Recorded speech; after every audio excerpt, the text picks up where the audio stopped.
Zēni. Valds Pālens no Top Ringa ieņēmis ir sarkano stūri, pret viņu Aleksandrs Starkovs. Tas nav Aleksandrs Starkovs, kurš ir slavenais karatē treneris, kurš trenē nevienu citu kā pasaules slaveno, gribētu teikt, Edgars Krīver.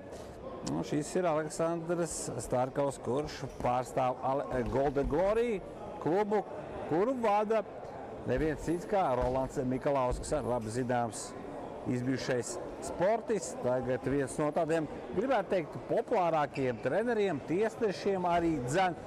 Starp citu, Rolands Mikalausks arī vairāk kārt ir saņēmis, vairāk kārt ir saņēmis labākā tiesneša titulu Best of Sport un Sports versijās. Tāpatās arī bijis labāko treneru šajā te nominācijas sarakstā. Vai saņēmis, es precīzi neatceros, bet redzam, Golden Glory sportists Aleksandrs Starkovs ir uzņēmis apgrieziens. Abi sportisti, gan Top Rings, gan arī Golden Glory vairāk asociējās ar kickboks klubu, bet zinām, ka viens no elementiem kickboksā ir arī sitiena ar rokām. Līdz ar to prakses iegūšanai boks sacensības ir ļoti noderīga lieta. To apzinās gan Golden Glory, gan arī Top Ring, tāpēc viņi ir šeit, atraduši savus sportistus. Labs drāpījums, ko izdara Aleksandrs Starkovs. Nedaudz ieliecās zemē, ieliecās uz leju, celīšos un tad ceļoties augšā. Tad klasisks gājiens, tāds bokseru gājiens. Un pirmais rauns, manuprāt, noslēdzies ir Aleksandra Starkova zīmē.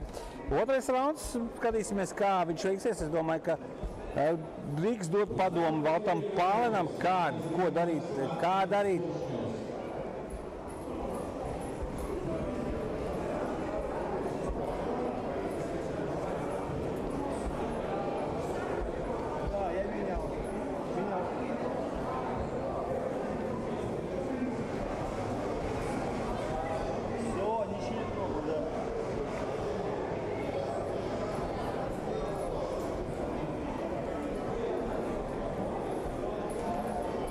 Atpūšās, gatavoties šeit Top Ring pārstāvis Valds Pālens.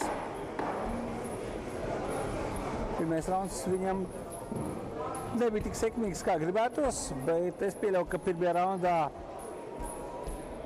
iegūtā pieredze lieta noderēs nākamajos raundos. Pālens izstiepro, un šeit atkal agresīvi smuki kustās gan uz kājām, gan arī celīšos smuki ieliecas Aleksandrs Starkovs.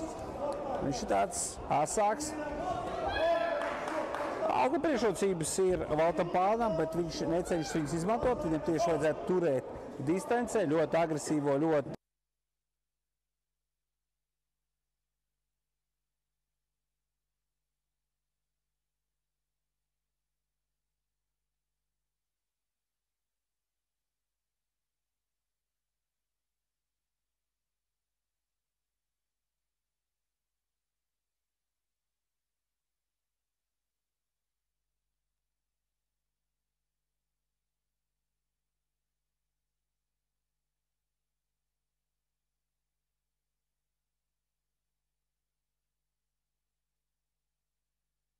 otrajā raundā beigās, fāzē, Valds gribētu teikt, ka viņš parādīja to, ka ne, viņš nav padevies, viņš nav padošanās fāzē, viņš gatavojas uzvarēt. Ļoti svarīgs būs trešais rauns, manuprāt, viņš ir izšķirošs abiem sportistiem.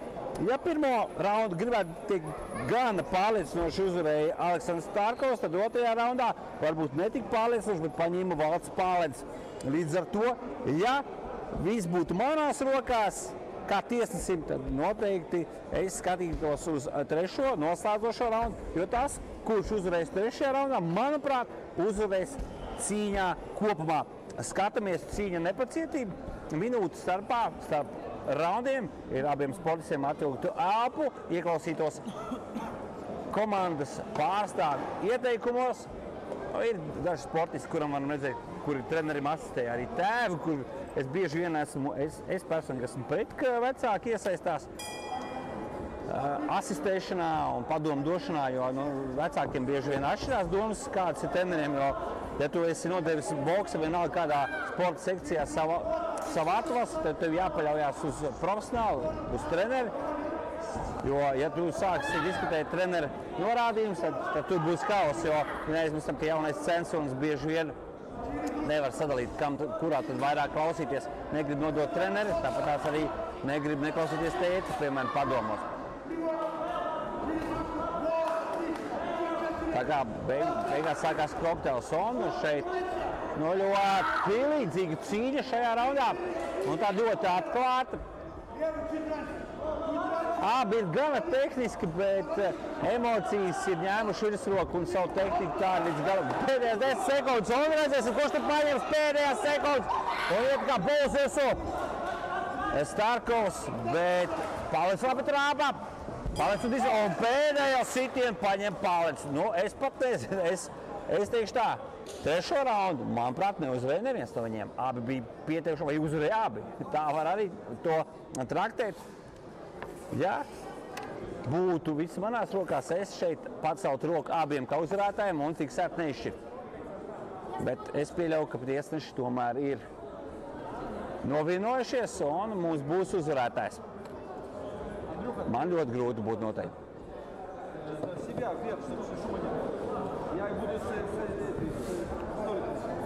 Kā teicu, pirmais rauns bija Starkovs vienbalss.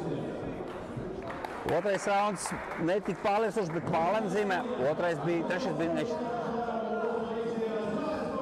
Un tomēr uzvaru pienākas Aleksandram Starkovam no Golden Glory. Kā jau teicu, tiesneši 3. To, ko es saku, tas ir mans viedoklis. Mans viedoklis ir subjektīvs, tiesneša viedoklis arī ir tomēr subjektīvs. Varbūt kāds man nepiektīs, bet tomēr tā ir. Bet es vēlreiz atkārtošos. Pirmkārt, tam tiesnešiem vienmēr taisnība, tas ir viens. Otrkārt, uzvarētājs ir katrs, kas šodien iekāps šajā rimī, olimpiskā ringa, šajā ringā. Kāpēc es gribēju teikt divreiz ringā? Nezinu. Varbūt tāds uzsvars. Jā, kā boxing ir ne tikai profesionālo šovu rīkotāji, viena no lielākajām valstīm, bet arī, kā redzam, ar šie atklātie ringi.